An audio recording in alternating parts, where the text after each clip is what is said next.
Hi, everyone. Welcome to Less of Me Success Stories. I am your host, Natalie Shamp, and my co-host on today's episode is Robyn Dobbins. Hi, Robyn. Hi, Natalie. Here at Less of Me Success Stories, we know what it's like to be helpless and hopeless. Your story is not over. You can rewrite it at any time. We provide a platform for people to share their stories and how they reclaim their lives using dietary intervention. That's right. So if you like what you hear today, please share our podcast link on your social media. It means a lot that you're listening, and every success story deserves to be heard. Just as a quick reminder that we are not doctors, just friends sharing our stories and experiences. So please talk to your healthcare team before trying new dietary changes. Our guest on this episode today has been following a whole food, low carb way of eating for the better part of 15 years. He has overcome food addiction and emotional eating, all while he and his wife care for their medically fragile 16-year-old daughter, whose condition also requires her to follow a ketogenic way of eating.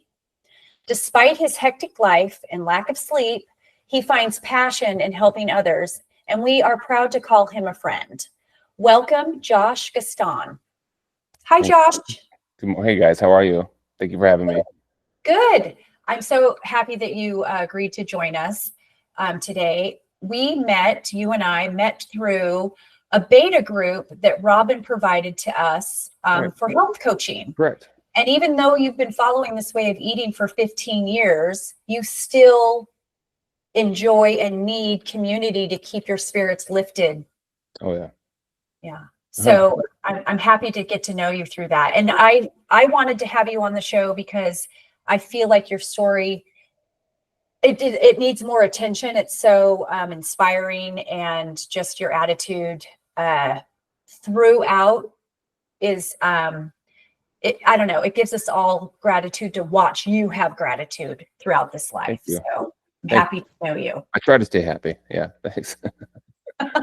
Well, we're happy for you.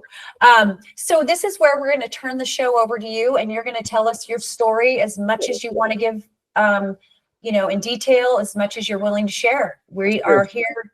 We're here for it. So I always say, so I'm repeating myself to some people, my life is an open book. So any questions, any whatever, I have no secrets. There's no mystery to my life. So, yeah.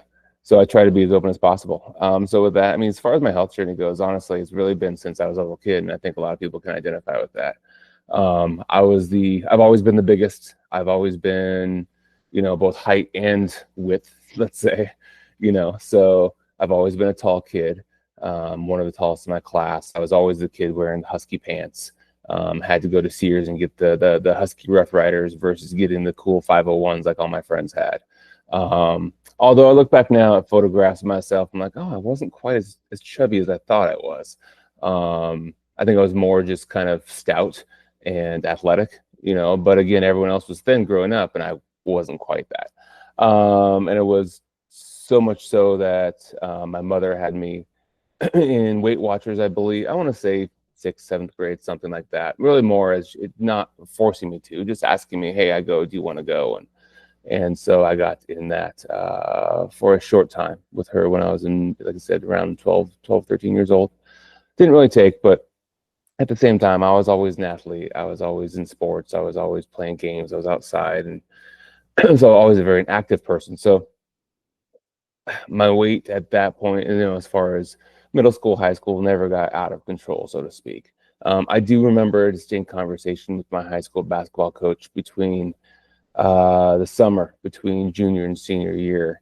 I think at the time I was 6'2", 6'3", and was weighing probably 240 pounds at the time. And I remember distinctly this conversation where he says if I was going to be on the team come senior year, I had to be under 230 pounds. And now looking back at that, that was really too heavy, given, but that was a goal I think that he thought was achievable. But it's something that sticks out to me.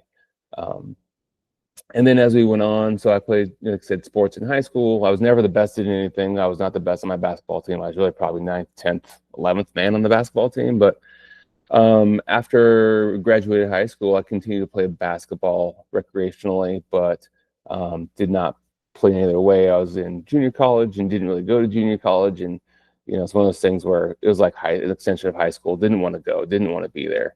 Worked almost full time, but that's really when my weight first started to go up. I remember, again, just playing sports and not being as athletic as I used to be because of the weight that I had gained, and not being in the best shape, and not being as flexible and be able to move around like I was before. So, but then I would say probably 12 months after graduation of high school, I again gained quite a bit of weight to the point where I was probably back again 240, 250. But I decided that competitive basketball at that time was not over for me. And I actually started working out a lot, started eating better, not the way that we eat now. It was a lot of, no fat, low fat, lots of bagels, not a lot of meat, especially not a lot of fatty meat, lots of chicken and turkey and non-fat cheese and all that kind of garbage, right? But got to a point where I was able, between losing weight and a lot of hard work at the gym, I walked on to a basketball team. I transferred schools, went to a different school, walked on, got a spot on the team, eventually earned a scholarship. But it was a point, I was able to get myself to the point where I was able to be light enough to play at a college level, which was great. I mean, so I was actually 210 pounds at one point, which is, from an athletic standpoint, was too light. In my position, I was not, I wasn't stout enough at that point. I wasn't strong enough to be able to handle myself with some of the bigger guys I was playing against. And so that was a weird thing too, to where, now I've got to gain weight, which is interesting, right? We all have those types of things, I guess. So, but it was great. So for a few years, I got to play college basketball, made some great friendships, and again, got school paid for a couple of years, which was amazing. And then when I graduated school, that was at a college called Mount Hood, which is up in Gresham, Oregon. But when I graduated there, I transferred to UNLV in Las Vegas. And so I moved to Las Vegas in 1998. And I don't want to say that's when the wheels came off the tracks, but I wasn't working out like I was before. You had to go to the gym on occasion. I wasn't eating the way I was, because either I was living in a dorm, or I was living in an apartment, or I was living in a friend's house, and just didn't have home cooked meals like I was used to before I had moved from the Pacific Northwest. And so slowly but surely my weight creeped up. But again, I always looked at myself, I go to the gym 4 or 5 times a week. I am more athletic than a lot of people. So I looked at myself as being okay. So at that point, never really an issue. And then met my now wife through work, and this is going to sound like it's her fault, and it's not her fault at all. So I want to qualify that. When my weight really, really got out of control was when we got serious, and the reason is because I had basically 2 paths to take at that point, as far as from a dietary standpoint. I grew up in a household where generally speaking, we had home cooked meals almost every single day. Going out to eat was a very special thing. Generally, we had pizza night every Friday, and that was it. We didn't go to McDonald's. We didn't go and even pizza night was not Pizza Hut. It was like a nice mom and pop place. It was a good pizza place where it was homemade stuff. And she was brought up in a way where it was Pizza Hut and McDonald's every single night, because her mom worked full time and her dad was responsible for feeding the family, and he didn't cook. And so that was how that they were raised. And so she had one way of living. I had another way of eating, and I just gravitated towards that. And I think ultimately I gravitated that way because it was easy. It was easy to swing in at McDonald's, which I hate McDonald's, but still people go, it's stuff like that. And, just kept going. And by the time we got married, I was probably 280 pounds. And again, didn't feel like I was big because I was always taller, and I was still working out. But I was a big boy. And I look back on our engagement pictures, look back on our wedding pictures. I was like, oh, wow. Even actually to one point where, gosh, when I first started losing weight, you said I've been eating this way for 15 years. But before that, I had lost some weight. And our house had gotten broken into, our old house, 16, 17 years ago, before my daughter was born. And the police were there just investigating. They saw our engagement picture on the fridge, and they're like, "Who is that? You?" Like, they looked at the picture on the fridge, like, "Is that, yeah, that's me?" And at this point, I had lost weight, but I wasn't skinny. But yeah, that was, anyway. I digress, I suppose. But yeah, so we got married, and I was probably 280, and then it just continued. And then I had a stressful job, and a job that required me to commute a lot, where I was actually, some of you know this, some of you don't, so there's some irony here. So I had a job where I was running a gym, a fitness center, it was owned by a homeowners association, and I was obese. I was not in shape. And yes, I was, again, still working out, but I did not exude this, this healthy lifestyle. You would look at me and, yeah, you're not the healthiest. Why are you running this place? At one point, I was well over 300 pounds. I estimate 315, but I can honestly say I was probably 300. Well, I mean, I can honestly say 305 because that's what I saw on the scale. After 305, I didn't really weigh myself. I was wearing a size 44 pants. I remember having to buy a 44, which is crazy. But again, I could justify it to myself. Like, again, I'm tall, I'm big, I carry it well. And then there's two distinct moments that I remember that really got me to, I'd say, get my butt in gear. One was, we had gone to, actually, so Natalie, you'll maybe appreciate this, we went to Dodger Stadium. And so we were down there and for a game, and they had the celebrity softball game that day. And so you got to go on the field before and watch the celebrities play. It was really fun, had a good time, and took some pictures. And I saw, a month later, I saw the picture from that, and I had some Oakley sunglasses on.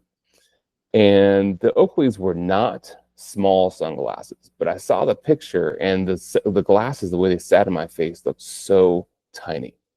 And I was like, oh my God, I have the fattest face ever. I was like, what's going on? And then, give or take a number of days either before or after that, I was driving on my way home from work, driving, and I could feel, when I was driving down the freeway and the bumps in the freeway, I could feel the fat in my belly jiggling while I was driving. Yeah, so those were kind of the two things, like, oh, you got to get your life in gear.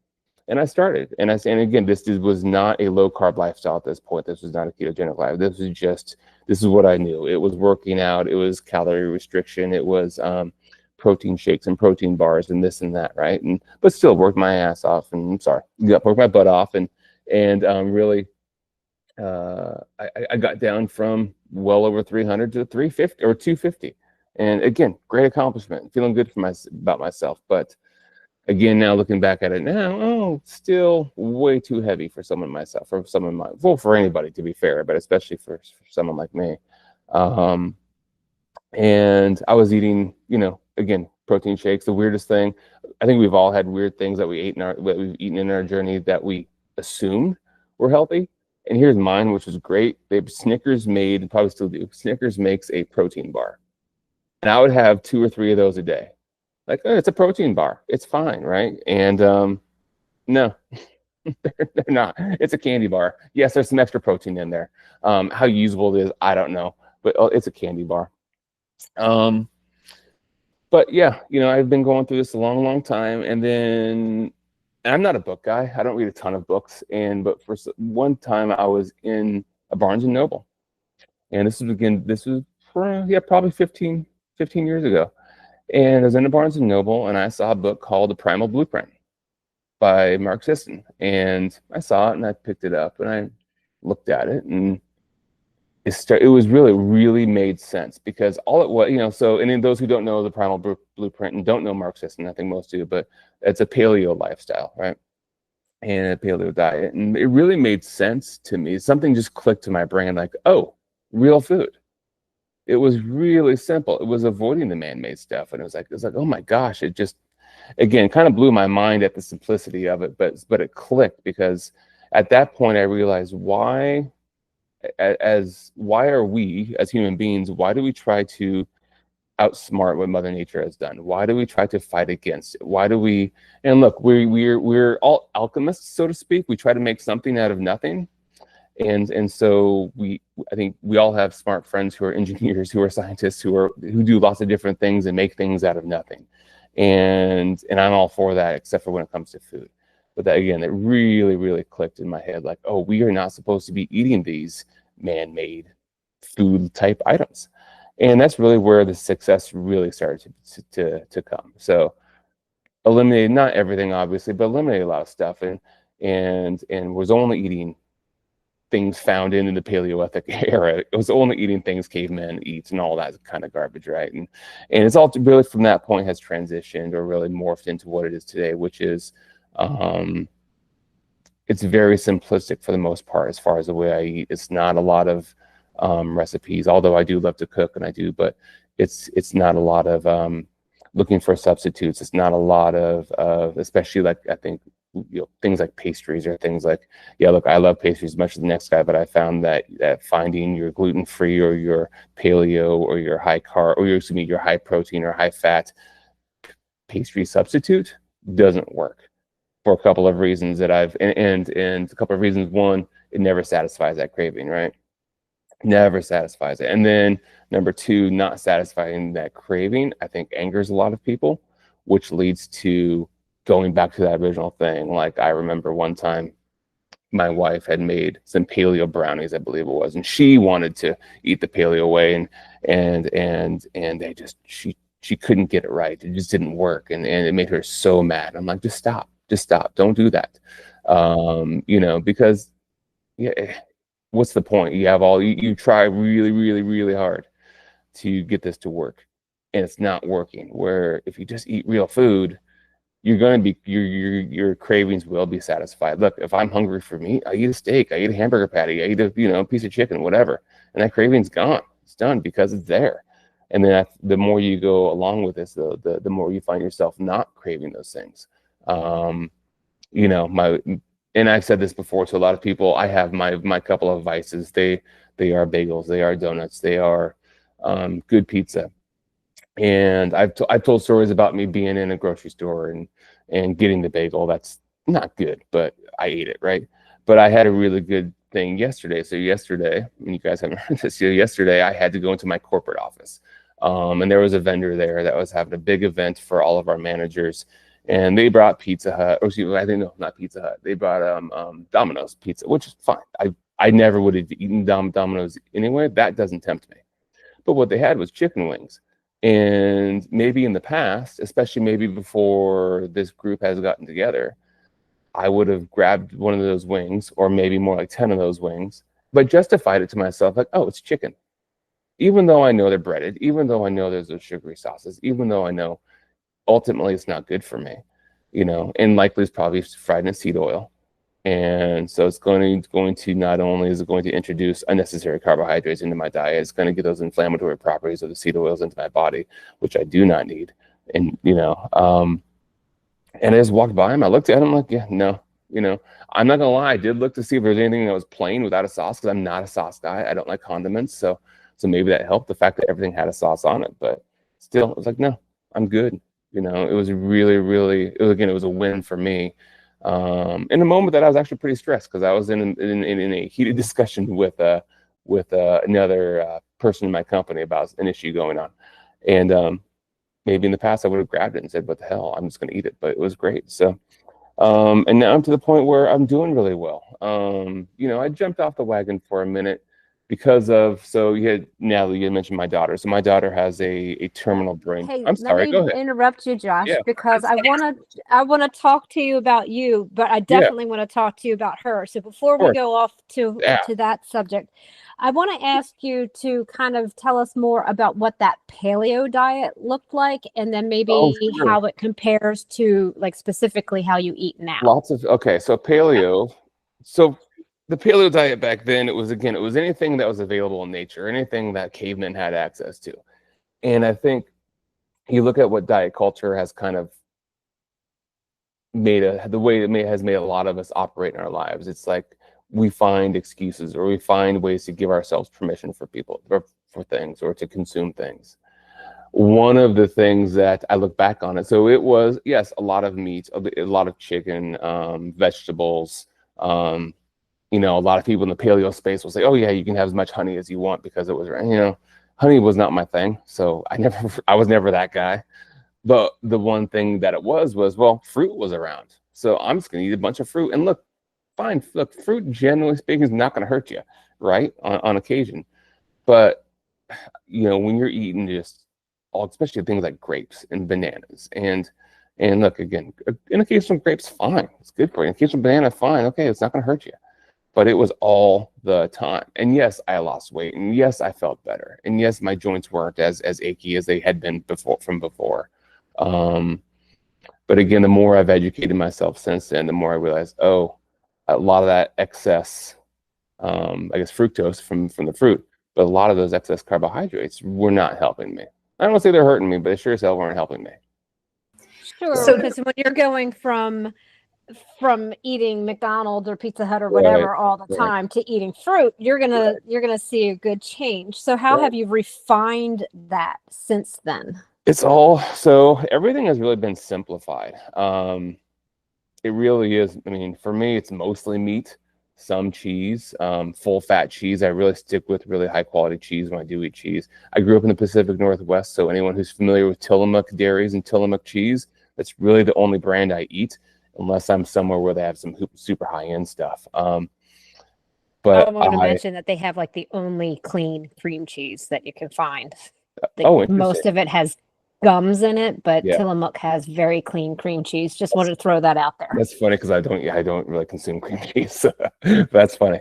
I'm not a huge so I love cheese, but I don't eat as much as maybe a lot of people do. But because I understand for me too, dairy sometimes, so from the gross part, can make more mucus in you, right? And so for me with my seasonal allergies, it's a bear. Like I've gone from using store brand heavy cream to Trader Joe's organic heavy cream, which is just heavy cream. It's great, as far as what's in it, but to not using it at all, and I found that's made a big difference just in my allergies. And living in the desert, living in the Southwest, there's at least two allergy seasons here. We have fall and spring.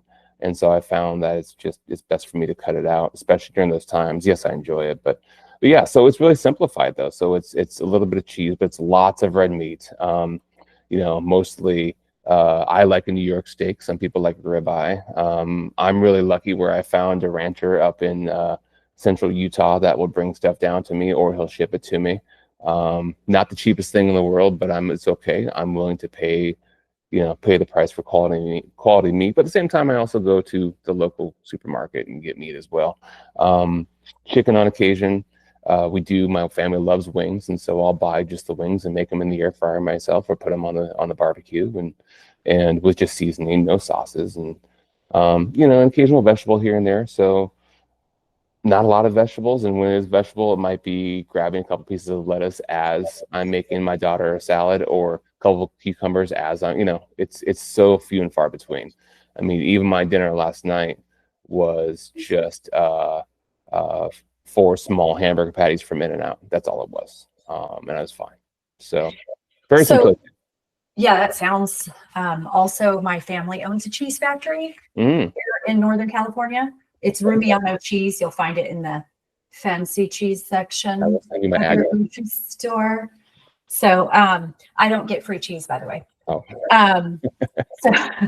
So I honed in on the fact that diet has been a part of your life, your whole life.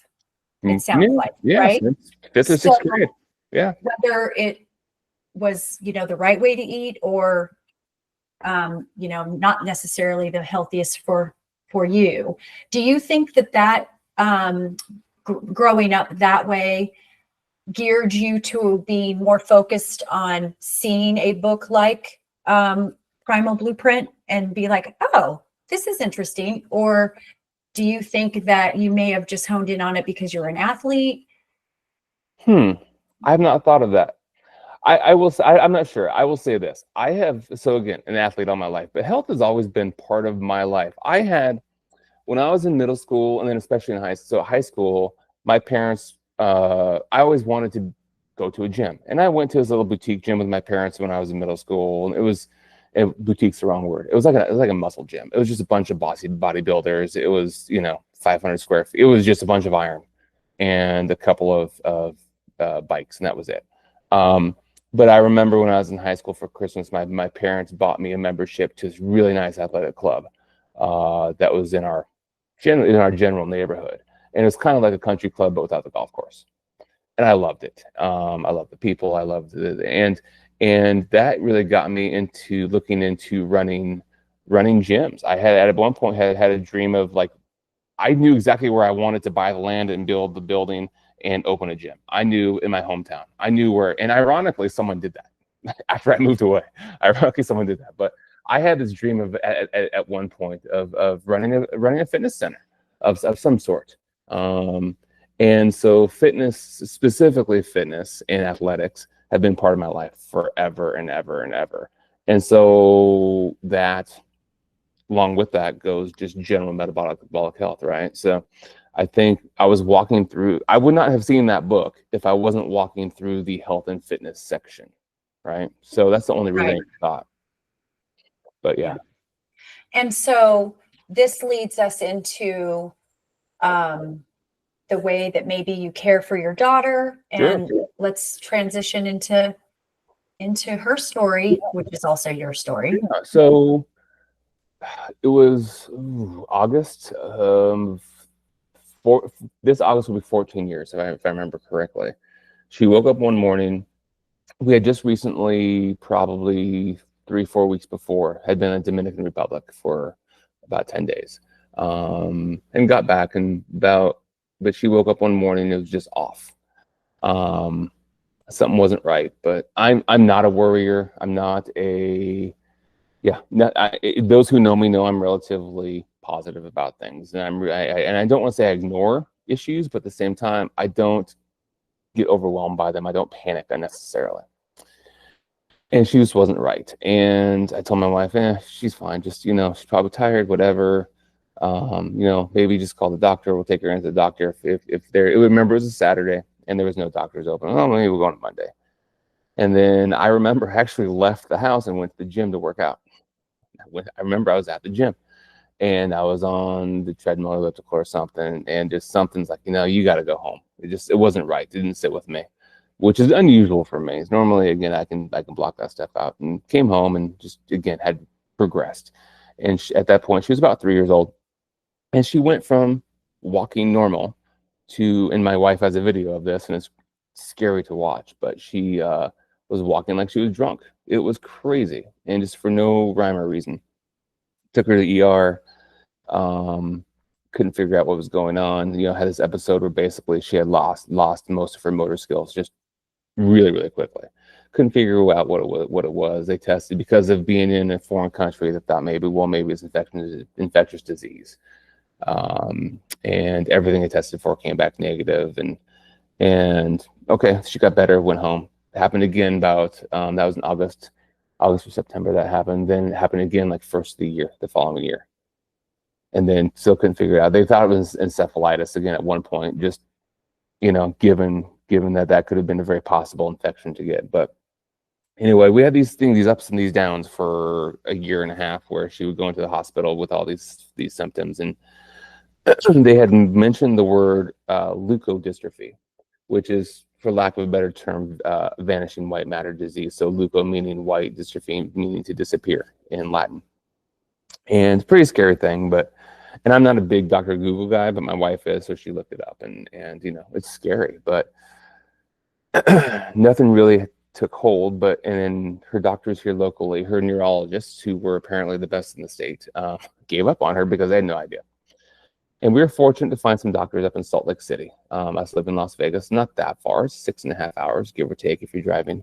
Found an actual leukodystrophy center in Salt Lake City at Primary Children's Hospital in University of Utah, and had a bunch of MRIs done and a bunch of other tests. And the doctor looked at it. I remember distinctly, we were sitting in his office and he's looking at the MRIs. She's like, she has leukodystrophy. You could tell by looking at her brain that basically it was like kind of like scrambled eggs, wasn't going right. And of course, it's the last thing you want to hear, because it is rare. At this point, we know it's rare. It's like 1 in 10,000 people get it. We also, because eventually you start to find out all the information about this, you realize that most children do not live a very long life. Many of them passing away before they're 5 years old. At this point, she was probably 4. And so that was tough. But and then she's had these experiences where she was semi-vegetative for over a year. In fact, we took her, she was so bad that she was able to take a Make-A-Wish trip, and we went to Orlando, and we did all the parks, and we look at the back of the pictures, and like, yeah, I know it was rough. So she was in a wheelchair at that time, and couldn't eat. She had a G tube, so everything. And again, at this point, we don't know anything about diet as far as what to feed her or not. We're just giving them what they tell us, which is basically even worse versions of Ensure than what you would get in the grocery store as far as nutritionally, right? But had all these things, and somehow she came back. Sometimes how she started, she could sit up again all of a sudden, and she could eat, and then she could walk, and then we're like, what the hell's going on? We had no idea, and then she was great for a while, and then these last few years have not been so good. She all of a sudden started having some big seizures, had a gigantic seizure, 3 actually, back to back, 2 at the house, and then 1 in the ambulance on the way to the hospital. This is a few years ago now, and come to find out, leukodystrophy can cause seizure disorders as well. But she's, I'm kind of jumping all over the place, but she's struggled for 13 years. But she's, we were told she wasn't supposed to make it to 10 when she was at her worst, and she was probably 5 when she was at her absolute worst. We discussed with doctors, like, 10 years old is a good lifespan, and now she's pushing 17 years old. The reason why, I don't know. But one of the things that did come up was when she started having seizures, we took her to the local ER here, but then she was transferred back up to Salt Lake City, and with her medical team. So she has a team of 12 doctors at least up there, different specialties and different things that just aren't available everywhere. And one of the things, because of my knowledge and my experience in the low carb space, I was very familiar with how beneficial a ketogenic diet can be with a seizure disorder specifically. Not necessarily a brain disease that she has, but specifically with a seizure disorder. I think talking about things like the Charlie Foundation, I had looked on their website multiple times well before my daughter ever had a seizure, and wasn't looking for any information for her, was more looking for information for me, because I'm always looking for things to do better myself. And I know a lot of doctors, and especially know a lot of nutritionists, and we'll get to the nutrition part in a second, can be resistant to putting, especially a child on a ketogenic diet, because, God forbid their cholesterol goes up or something like that. But her doctor and her team was all for it. Like, absolutely, do it. It can be effective. It may work, it may not. We don't know, but it's not going to hurt. So we went on that, and we're not, my wife actually had a discussion with somebody a couple of weeks ago whose son is also on a ketogenic diet, and she was asking her about the measuring, and that we don't do the measuring. We just, we're at the point now where we know, we eyeball everything. We kind of know what is and what isn't good, and what she can eat and what won't eat. And yeah, I don't know. I've kind of lost here, got off track, but yeah. So she's on a ketogenic diet now and has been for a number of years. If that's the right thing for her or not, I don't know. I will tell you with a couple good things with it. So you would think, me being as tall as I am, I'm 6'3". At one point, I always say I used to be 6'4". I've shrunk since I've gotten older, but she does have my genetics for being tall. Now, she hasn't made it to being as tall as we had expected, because she's been in a wheelchair for a long, long time, and she's immobile now, and so her bones haven't had the opportunity to grow like the normal kids have, or would have. But one of the things that it has done is kept her at a good body weight. She's not an obese kid. She's not super skinny. Like, you wouldn't look at her and say, oh my gosh, she's skinny, even though she doesn't do anything physical. She can't do anything physical. She still looks to be a relatively normally proportioned kid. We do run into, so speaking about nutritionists in the past, and here a moment ago, we do run into issues with one of her medical providers here locally. And the thing is, oh, she's too light. Oh, she's not. She's at the 50th percentile, and she shouldn't be. She needs to eat more carbohydrates. And this, someone who doesn't really have the knowledge, and that's fine. It's okay. I don't mind debating. I don't mind asking questions. I don't mind. We have to ask difficult questions to be able to find the truth. And some people don't like the debate, and that's okay. But she doesn't like it. She thinks she's too light. But one of my arguments with that is, and has been, well, 50th percentile, 1, that's not too bad. 2, you're comparing her to every kid in the country, right? She's like, well, yes. I said, okay, how many of the kids are obese? I mean, what, 30%, 40%? So let's knock that, just let's be conservative and say 30%. Let's knock those out of there. Then she's not so bad. She's not that bad. She's not obese. She's fit. Look at her. She does not look unhealthy, at least from a metabolic standpoint. Yeah, she's unhealthy as far as she cannot get up. She cannot walk. She cannot, she can't talk well. But anyway, it's been a struggle with that point from that perspective. But yeah, anyway, it's been tough. I can imagine. So that is a question I have. Yeah. Where is she? Is she verbal? Is she where is she in her space right now? So is she verbal? Kind of. One of the many things she struggles with a thing called hemiplegic migraines, which she's just coming out of. Started on Thursday night, I believe.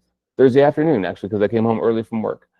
So they're a thing where she gets a headache, and then you'll notice when she smiles, it's almost like a Bell's palsy type situation where half of her smile will droop. Sometimes it's left side, sometimes it's the right side. It's not always the same side of her brain or the same side of her face. And then she'll, so at that point, we'll get her into bed real quick, but then she may have a seizure, she may not, but she'll then vomit uncontrollably for a while. And then she'll get a fever. So the other night she spiked a fever of 105. And during that time, she's not talking. And even now, so we're going now 24 hours of her pulling out and pulling out of this episode. And her language, her ability to verbalize is not what it should be. She wakes up a lot in the middle of the night. Sometimes we'll have a night nurse, sometimes we won't. So last night she woke up a number of times, and I would ask, I'm again, even though she's medically fragile, and even though she's, she has her issues, I'm not one who considers people special, and so I don't treat her special. I treat her like a normal dad, and I'm kind of a difficult father sometimes. I'm someone who would absolutely discipline, and so I make her talk.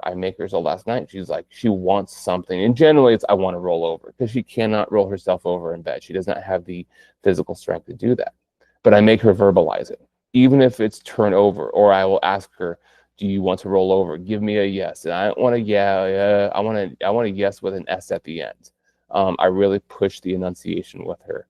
I think a lot of that's just to make sure she can verbalize for as much as she can for as long as she can.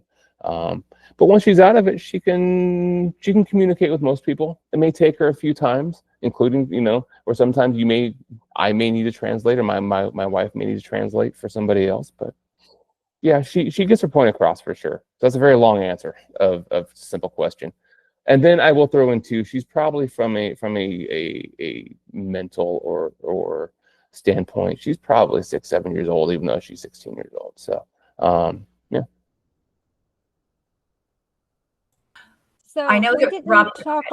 Oh yeah, we didn't talk about this at the beginning of the recording. But for the listeners out there, Natalie and Josh had talked about that they met through the groups that I host through Harbinger of Health. I host small groups to help each other. It's really just a small community to help each other. So for the listener, that group is actually on the call as well, and they're able to ask questions in the chat. So I have a question from one of our members, and it is, do doctors have any idea why she developed this condition? Mm-hmm. And does she have any other issues that go along with it? Yes and yes. So one, why? It's 100% my fault. So it's a genetic disease. Generally speaking, leukodystrophy is a genetic disease where both parents are carriers. And any type of situation where you have it where both parents are carriers, you're gonna have a 25% chance of having a child with the disease. So much so that in the leukodystrophy community is pretty tight because it is so rare. We know a lot of families who have multiple children with it. So we knew it was genetic. We weren't sure the impetus of it or why it happened. But based on everything, we decided that once we found out she did in fact have that, we were not going to have any more kids. And that's fine. Well, come to find out about Haley, and because of her team of doctors, has been involved in a number of leukodystrophy studies through the University of Utah, quite a few. And one of those has been some genome sequencing things. We have found out hers is actually a genetic mutation and was not. So that's 100% on my side. It's the VARS2 gene, if I remember correctly, which mutated at some point. So yeah, so it's my fault. It's genetic. It's on my side. It has nothing to do with my wife. Shocker. Everything's my fault, right? But that's okay. And then as far as other issues, yes, she does. You know, your brain tells your body to do everything. So she actually has she has both Parkinson-White syndrome in her heart. Actually had a full heart block at one point. So it got so bad to where she had to have a pacemaker put in. She's now on her second pacemaker. That's how long she's had a pacemaker. Respiratory, she doesn't actually have any respiratory. That's one of the arguments we got in during all the COVID stuff. My mom, she cares a lot, and she would have arguments with me about the respiratory stuff. And look, of all the stuff that she has, respiratory issues are not one of them. And so I was never worried about that, and we were very fortunate with all that stuff. So, yeah. And then again, the seizures, the seizures are the big one, and she'll have them now to where you almost don't notice it. They've transitioned from a big grand mal seizure every so often, maybe 2-3 times a year or two. Now you can tell she has these silent seizures in her eyes. Her eyes will just twitch for 30 seconds and she'll just go away. You know, she's just not there. And you realize, oh, she's having one right now. So, and then I think that's it. I don't know. I mean, I'm trying to think. There's so many things. She has a lot of muscle soreness and achiness just because she's sitting all day. So a lot of things that are, I mean, think about sitting in a wheelchair all day or sitting in a regular chair all day. Yeah, that's been difficult for her. So she has clonus. Clonus again is like a tremor type thing within your muscles. And again, that's due to her brain, and it's just nerves almost overreacting, where it just starts to shake. Her foot will just start to shake, something like that, and she thinks it's funny, which is nice. It doesn't hurt her at all, but yeah. So, when you made this transition off of the like feeding tube stuff, which we didn't actually talk about, you said is Ensure, but it's like basically seed oils on top of seed oils with a little soy and soy, and yep, it's lots of sugar. You know, we're really fortunate. So one of the things, I did mention briefly her Make-A-Wish trip. At that point, she was fully tube fed, but during that trip, she wanted to try to eat, which was like, what the heck? What do you want? Oh, okay, and we're trying. What did we give her? And we gave her a little tiny piece of like French bread. And only reason because it was just flaky and basically it's going to melt in your mouth, right? And she ate it. And then I remember one time we were at Starbucks and she wanted something. I'm like, what the heck do I give her? You know, because like I used to like to go get a cup of coffee and sit there and relax. And she wanted something. Like, what do I get her? And like, well, I got a biscotti, and I gave her a little tiny bit of biscotti, and she ate it.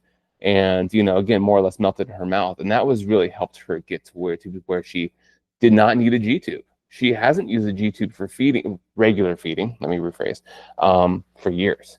And it's been great. So she's been able to return to normal oral eating. So she'll eat steak, she'll eat hamburger, she'll eat all that stuff, which has been wonderful. But yeah, the formula they give her, it's made by Nestle typically, and I mean, it's awful. I mean, you don't even know what it is. You look at it, and yes, you see that there's soy something or other. You see that there is, there's cane sugar, there's regular sugar, there's high fructose corn syrup, there's this, there's that, there's every ose that you can think of as far as the sugar. It has it. Every seed oil you can imagine is in there. How it's allowed to be given to not necessarily consumed. Look, again, you want to eat what you want to eat. I don't care. But the fact that it's given to patients under the guise of improving their health is just amazing to me. To this day, it's been years since we've dealt with this, and I still cannot believe that they allow that.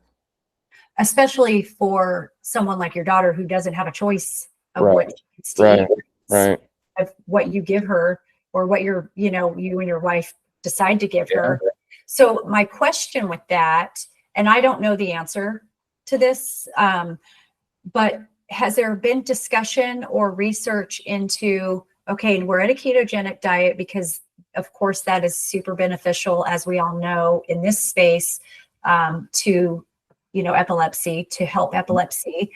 What about taking it further towards a carnivore diet? Is that helpful? Does it matter? Is it a discussion that you and your wife have had? It's not And I think the biggest reason, well, I will tell you, last night all she had was hamburger patties because she was coming out of her episode of the hemiplegic migraine, and and 2 nights before that she hadn't choked, but she got food stuck in her esophagus, and then that was a fiasco for an hour trying to get that out of her, right? Because she can't cough on her own very well. She can't, where you and I can clear our throats and just try to push something up. She couldn't do it. So we just gave her meat last night, but the reason really we don't is she loves vegetables. She loves salad. She loves cucumbers. And so, I mean, she has, we don't give her big garden salads. I mean, it's just a little bit of either butter, lettuce, or romaine or something like that. And generally some cucumbers and and maybe 1 or 2 cherry tomatoes because she loves tomatoes, right? And it's just not, yeah, I mean, it's not, the rest of her day has almost no carbohydrates in it. So, but she loves salad. And so it's like, no, because she loves it. It's weird that a kid, I do remember, I'll tell you one quick story. When I was 12 years old, we went to North Dakota as a family, and we went to this diner. It was me, my brother, and my cousin. And I was the oldest of the 3. And we went to this diner in the middle of nowhere, North Dakota, and all 3 of us ordered chef salads. And the waitress was amazed because these 12-year-olds in the mid 80s wanted a salad. At that point, the salad wasn't a thing. So she's like me. I do enjoy vegetables, and so does she. So we don't want to take that away from her. Yeah. That's fair. I think I also used to really love salad, but I now know, unlike yourself, I'm a condiment lover. So I now know it was just a vehicle for the ranch dressing. Oh God, that's the worst thing ever. Yeah. I know that Robyn has another question. Yeah.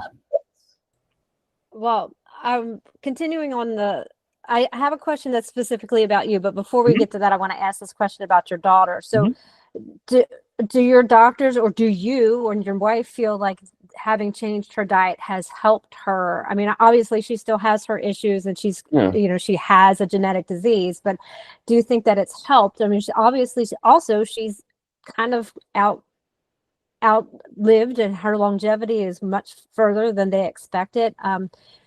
Do you contribute that to the ketogenic diet, or do you think it's a combination of things, or thoughts? It has to be a combination. Is diet involved? 100%. How much so? I have no idea. But again, we are not. She's lucky she has us and has me. My wife is the caretaker. My wife is the rock star. She is the one who does all the heavy lifting, right? She's the one who's on the phone hours every day with Medicaid or doctors, or and she's the one who, I mean, she is a mother. She was meant to be a mother, and she's done a wonderful job. I'm fortunate to where I'm the one who, again, is a disciplinarian. I'm the one who also, because of my upbringing, my mom and my grandma both love to cook and love to entertain, and so it's kind of made its way into my life as well, where I love to cook. I love to provide for people. It's just a big thing for me. And so I think it's really fortunate that I embrace cooking food for her and for the family and making it. And she has no control over what she eats. She's not your normal 16-year-old who can go into, and go and grab something out of the pantry. She does not have the ability to do that. So she eats whatever she's given. But yeah, it's definitely been the diet for a lot of it, but it's also, I think it's and this is just not with us as far as the core 3 of us. I think this goes throughout our entire circle, our family and friends, where we try to surround ourselves as much as we can with people who are not negative. I don't want to say positive, but not negative. I mean, yes, we have some negative people in our lives and people that and that's going to be the way it is. But, Haley is a fighter. She is stubborn like me. I tell these stories again about me trying to walk onto the college basketball team where I wasn't even a starter in high school, and I made it. And I made it because I was a fighter. I made it because I was disciplined and I worked hard. And yeah, someone had more talent, but no one worked harder than me. And I think she's the same way, where she's just so stubborn that she just does not give up. And so I think a lot of his mentality on her part as well. Hey, I can attribute to stubbornness getting us really far. So I'm in that boat too. So that's good. It's good that you took this challenge on, and you're like, I'm still dad. Yeah, I still have this father role, and despite the challenges that we have in front of us, this is how I'm going to approach it. I'm going to approach it like this father that I was meant to be. And then your wife is approaching it as the mother that she was meant to be, and how much just that support has also helped her along the way. And your joy. And I think Natalie will probably end up talking about that too, because it's like something that we all talk about, but just, you know, your conscious decision to find joy and keep it on a positive note. It can be very overwhelming to just get sucked in and just never see past that. So that you've made that conscious decision to go at it at that approach, I'm sure has made all the difference in the world for all of you. So I do have one more question that came in from the group, but it's about you. And it is, what is a typical day of eating look like for you? It's, again, simplistic. So morning, it's, I mean, it depends on the morning. I mean, if I work out in the morning, which I try to, but I'm not always able to, depends on how much sleep I get at night, and also depends on what's the plan is in the morning for the family. But let's say I get a workout in, so I've got all the equipment I need in my house, so I may get a row. I may be able to do 10,000 meter row, or I might be able to do a good leg day. I've got a squat rack, so or a chest or a push pull day or something like that. So on those days, I'll eat breakfast after I'm done. On the days I don't work out, I won't eat breakfast. It's just because I'm hungry after I work out. So on the breakfast days, it's after I'm done working out, I'll scramble up 3 or 4 eggs, throw in a big scoop of cottage cheese in there too, probably a 1/4 cup or so. And then whatever leftover meat I've got. So sometimes it's bacon, sometimes it's breakfast sausage, sometimes it's steak, sometimes it's hamburger. So just make a big scramble.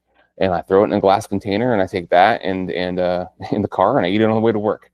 But if I don't eat breakfast, which I would say is probably half the time, maybe even more each week, my day is I drink a pot of coffee every day. I set up the coffee at night, and I wake up, I have a cup before I get dressed, and then I put the rest in 2 travel mugs, and I take it with me to work.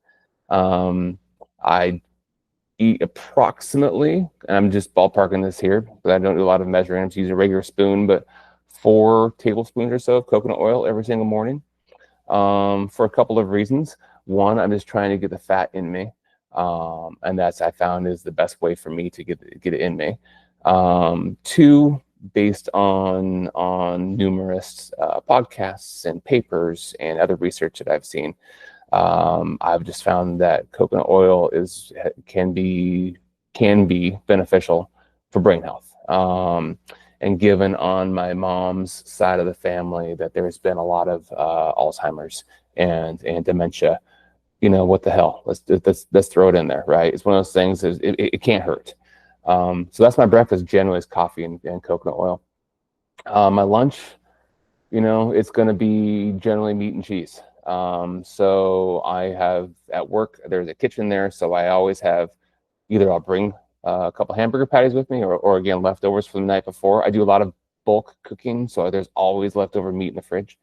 So it's going to be, let's say, 2 hamburger patties and a couple pieces of cheese, and maybe some spicy, just mustard. I'm very particular. Again, talk about condiments. The only condiment I like is mustard, generally speaking. Very particular.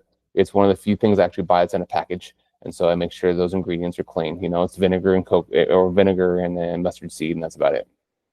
And again, the cheese is really good cheese. And if I don't have a hamburger patty, I might have some. I also keep in that fridge high quality roast beef. So I'll do a 1/4 pound of roast beef if I'm not doing the hamburger patty, right? But so yes, meat and cheese for lunch, and then it's meat for dinner. It's not hard. It's I mean, it depends on how big the steak is, but it's a 6 to 10 ounce steak, or it's 3/4 pound of hamburger, or it's ground beef, or I make a lot of my own seasoning. So I may make, Haley or my wife might want tacos, and you know, I put that in air quotes, right? But it's ground beef, and I make my own taco seasoning, and so I can do anything at a moment's notice, because I always have the stuff to do. I always make sure we have meat in the fridge and the freezer, and I always have the right spices in the cupboard. So, but yeah, it's not a lot. I mean, it's not a lot of variety. And again, I keep it simple. Does that help? Is that enough? I don't know. It's generally the Yeah, same thing, but different. absolutely. I say that all the time. It's like it's so simple that our brains try to make it Yeah. complicated. Yeah. And it's really so much easier than we can even comprehend to Mhm. just go buy a steak and make a steak, or even if you want a side dish of broccoli, whatever. It's Right. just the whole ingredient. If it walks around or grows naturally, then most likely you can eat it. You know, I say that, but we did discuss fruit. Yeah. So Yeah. And I will say on occasion, I will treat myself, and I use those air quotes too. Again, I might stop if I didn't thaw. Let's say we have no meat, no leftovers. I didn't thaw something the night before, and again, I'm the cook in the house, so it's just become my responsibility, and I've embraced it. I'll stop at the grocery store on the way home, and I'll whatever meat is on sale, I'll grab it, and then to treat myself, I'll grab some broccoli, right? Which is really weird that that's my treat, but we'll do that and cook it up and throw some everything bagel seasoning in there, and some olive oil or some butter, and call it good. yeah, we have an amazing amount of very delicious and nutritious food available to Yeah. us that does not have to come inside of a box or Yeah, package and or it's whatever. not. I can say it's not hard. It's one of those things. People talk about breakfast, right? And they always say, "Oh, breakfast is too hard. It takes too long." One time, I timed myself. It took me just to do one egg. How long? It took me 90 seconds to scramble one egg one time. It does not take long to cook good food.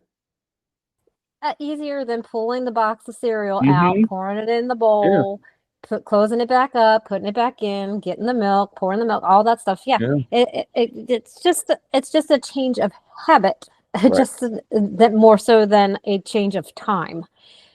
Just use your time for good, not evil. So, I did have one more question that came through, and this is good because when you said, oh, wait a minute, two more questions that came through. So, it's especially, this one's funny because when you said I take 4 tablespoons of coconut oil, nobody could see me, but my jaw dropped because right now my stomach's just not handling coconut oil for some reason. So 4 tablespoons I don't know, it would just Sure. not be pretty. So the question is, are you taking it all at once, or are you taking it throughout the day? All at once. Just man up and do it, right? So it's, again, I wash it down with coffee, so it's not like it's a big deal. And here's the fun one: in the summertime, or when it gets above whatever, when it's turning liquid, 72 degrees, 78 degrees, something like that, I'll just drink it right out of the jar. I don't care. Look, I am a big believer in doing things that make you uncomfortable. And look, coconut oil is not good as far as it doesn't taste good. It's not fun to do. But you know what? If it helps me, I'm gonna do it. I don't care how bad it is. You know? Well, I think the pain involved after I chug 4 Yours is tablespoons different. of coconut oil.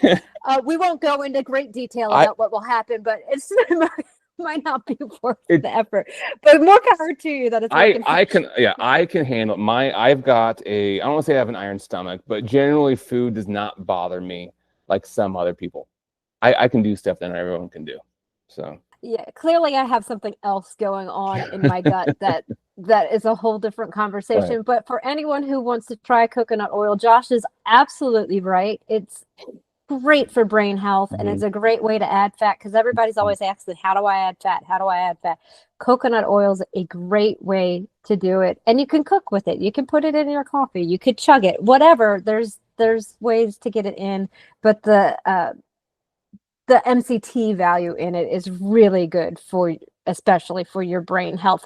But I would recommend that you work up to it. Don't just decide one day to chug 4 liquid tablespoons of coconut oil, because your body will let you know in a hurry that was maybe not the best idea. I have been doing that for years. I know I didn't start off doing that much. It was like one in my coffee versus, it's something I've definitely worked up to for sure. I just wanted to make sure there was a little bit of a disclaimer there before we get a bunch of people being like, what happened? That was not good. So here's the last question from our group, and it says, can you talk for a minute about how you avoid temptations? That's a hard one, right? It's a good question. We said to ask you hard questions. Sometimes I don't, sometimes I do. So, okay, quick story. Again, so a lot of us are in this community health coaching group, this small coaching group, and we definitely have been supporting each other, and it has been an amazing tool for me specifically. It is one, again, going through the grocery store last week, and with me and my daughter going through we had to walk through the bakery section to get to wherever part of the store we were going, and they had some good looking stuff in that bakery. Didn't touch it, and for two reasons. One, obviously, it's gonna hurt me, so I don't want to do it, even though I love that stuff. But two, I know I have to tell my friends this is what I did. And so this group of friends, my health group of friends, and also my personal group of friends, all my personal group of friends, generally speaking, aren't in the best shape. They're all, late 40s, early 50s, and have hard jobs and have not taken care of themselves. And I try to lead by example in whatever way I can. So that's one way I try to do that. Or why I do it, but it's all about being accountable to my friends and leading by example. And I'm not a very good liar all the time. So if I do something, I got to come clean. And so quick story about coming clean. So I think it was probably we had 2 calls. I think it was the second call. Again, I run in addition to many jobs, one of my responsibilities in my profession is to run a fitness and community center that's owned by a homeowners association. And to make it, adding on to that, it's age qualified. So many of the people there are older, and they like to share, and they like to bake, and they like to bring treats, and someone one time brought in oatmeal cookies. It was the day of our second call, and I will not forget, and I have not told you guys this before. So most people don't like oatmeal raisin cookies. I don't know. They're my favorite. I love them. I think it's between, you get the sweetness you get kind of a little bit sweet, a little bit of savory. You have the texture just does it for, I don't know what it is, but I had 7 of those bastards. I had 7 of those suckers. And then throughout the day, maybe more, but at least 7 that I counted. And I felt so bad in 2 ways. Physically, I felt it. But then I thought, oh my God, I'm a fraud. Like, oh my God, what did you do? And I didn't come clean that day on that call, because I'm like, I felt now, I wasn't writing anything down. I wasn't tracking anything. My God, I felt like I felt like a hypocrite, because look, I'm in a space in a profession that I'm supposed to, I run a health center, basically. I run, and it was so hypocritical of me, and I felt so bad. So I'm not always successful at doing it. But I will say, having a group of people who are there to support you no matter what, but then they continue to hold you accountable, and they'll call you out on things if you do screw up, like in a good way. Like, and I love tough love. Yeah. Criticize me all day long. Please do, because I can take it, and I actually welcome it. But so yeah, it's a hard thing. And I am a full-on self-described carbohydrate addict. If I get one, again, talk about eating fruit, throw a banana in front of me. If I eat a banana, God, I want another banana after that. It's just, I don't know. So to answer your question, I don't know. Those are kind of what has helped me, especially these last few months. Well, and the reason why, I've asked you to join this group when we were first getting started was because you kept coming in, and we met on social media. So you kept coming in and saying, I'm really struggling. So yeah, it's a completely reasonable answer that just simply accountability to others is the way that you help avoid temptations. Because will and just grit alone sometimes just isn't enough, because you can tell yourself any story you want to validate any kind of behavior, but it's harder to do that to someone else. I do say, I think when I recognize the fact that other people are counting on me, whether it's family or friends, that helps me not consume what I should not consume. It just goes to show, even though you've been doing this for so long, really, I mean, that's a long time, 15 years, you still struggle, you still need support to, make sure that you're on the right track. I think that that's normal human behavior.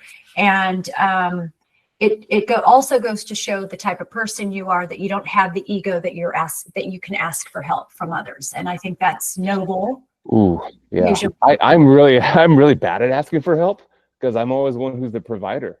So that's interesting. But again, I've had, I will tell you again, kind of everything comes back to our families and my daughter's situation has really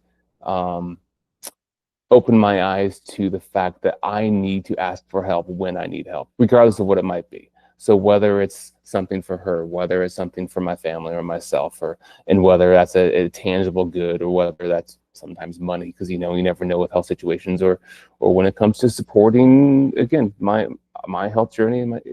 If I need help, I will try. I'm not the greatest at it because I'm the fixer. I'm the one who helps. I'm the one who, oh, someone needs something. All right, I'll do it. And so it's really hard to be the person who receives. It can be for a lot of us. I understand that too. But you did ask for help. Yes. It brought you to this group, and I'm thankful. I would also like to point out something that human nature would be to be upset with your higher power, with the universe, God, questioning why me types of things. Sure. And I admire so much that is not the way that you go about your life, that you're thankful for this life, even though it might be, there's challenges involved. And I super admire that of you, which is why I just couldn't be happier that I met you through this group. And with that being said, where can people find you if they want to reach out? And also not only to reach out to you, but maybe they want to know more about foundations that your daughter's involved in and whatnot. Everything social media is the Josh Gaston. Everything is, so I think it's everything. Facebook, X, Instagram. I'm on Threads, but that's a garbage site, so don't go on there that much. I think it's it, but it's like, what is this? Okay.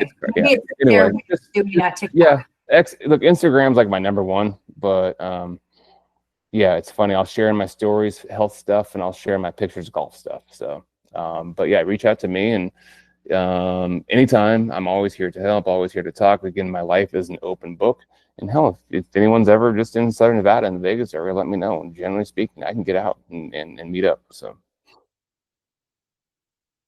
I think I do want to ask Josh, do you have anything for, like, I know in your email you have something there. Did you want to promote that? Is that something that's still ongoing, your foundation or your? Oh, no. So okay. No, we don't have any foundation going right now. I don't even know what I will do one. I will plug one. It's not ours. It's the Leukodystrophy foundation called Hunter's Hope. Hunter's Hope was founded by, for those of you who are old enough to remember, if you remember Jim Kelly, who's the quarterback of the Buffalo Bills in the 90s when they went to the Super Bowl 4 years in a row. His son Hunter passed away from leukodystrophy as well. A different type. There are multiple subtypes of leukodystrophy, and Haley's is undiagnosed, by the way. We're not sure what type, but so they helped us. They do a lot of really good work, both on the medical side, the research side, as well as helping families. So they helped us with setting up a fundraiser when we needed to purchase a wheelchair van, and we're able to raise the funds that we absolutely needed. Cost us nothing out of our pocket, which was amazing. Again, shows you how benefited or how generous people can be, both family and friends and complete strangers. So Hunter's Hope does an amazing job, and they also do a lot of research on the leukodystrophy front. They're out of Buffalo, New York. We do go there. We try to go there every summer, and we hang out with families there. So it's a wonderful organization. So I'll do that, plug that one. But there's a lot of stuff. Even if it's just, if you want to help your local Make-A-Wish Foundation, if you want to do it in Haley's name, that's awesome too, because Make-A-Wish has been an amazing organization. Or even, and we talked about not liking McDonald's, the Ronald McDonald House too, because they help us when we go to Salt Lake every single time we stay there. So those are the organizations that we try to support. I like that so much. I used to, as a flight attendant, we would gather all the soaps and shampoos, and I would keep boxes and boxes, and then I would take it to the Ronald McDonald House for a donation. It kind of seemed like the only, I don't know, somewhere you could donate to that didn't seem, shady. They will use it, and I can say without it. So we are somewhat involved in the Las Vegas house, just from a standpoint of we go to their events and we try to support them. And then the what's called the Intermountain Ronald McDonald House, which is Salt Lake City, has been amazing for us. I mean, we're going up there here in about a month, and we're going to stay there for 7 or 8 days, and it will cost us nothing. It will cost us nothing. And when a hotel room minimum is $100 a night, and that's not for a very good hotel room. Yeah. And they give you food, and they give you toiletry, and they give you everything you need. So it's been an amazing organization for us. So if we can even give a little bit back, we're happy to do so. Yeah, thank you for reminding me that as a organization It's amazing. that I would love to still contribute to. So that was a good reminder. We ask a question from all of our guests, and so here we go. Okay. What is one piece of advice that you would give to someone who is just starting out their health journey? Patience. Be patient, right? I think we live in a society where we want everything now. We're all about instant gratification. We're all about that dopamine hit. It's the reason we're on our phones all the time. We want something now. It's the reason Amazon is as successful as it is. We did not get to where we are, good or bad, overnight. So let's say, and again, use me as an example. At my heaviest, I was ballpark 315 pounds. At my lightest in this health journey, I was 199. And I remember that day very specifically, but I was 199. Currently, I'm like 222. It's a journey. It's a process. It's, nothing happens overnight, good or bad, right? When it comes to your health. If you have a major medical issue due to your health, it didn't happen then. It happened building up years over years over years. And getting to your healthiest point, it's not going to happen tomorrow. It's going to happen days and months and years down the road. But understand that the journey is very important. Understand that the process is very important. Understand that you will get to where you want to be, but it's not happening tomorrow. So you have to be patient, and then you have to, I think, embrace that journey and have gratitude for the journey that you're on, rather than letting it bother you, rather than getting down on yourself, rather than being negative. Because you're going to have some failures as well, right? You're going to have some failures. You're going to backtrack. You're going to eat 7 oatmeal cookies in one afternoon. You're going to do something. And just, again, all comes back to patience and persistence. So. Yeah, I love that we ask that question so much, because it's always a different answer from everybody. And it kind of goes back to my motto, health is the goal and weight loss could be the bonus. Yeah. So I love that so much. Josh, I am so honored that you came to talk to us today on our podcast, our little podcast that we just love hearing people's stories. So we thank you. And on behalf of Josh, Robyn, and myself, we hope to see you next time. Thank you so much.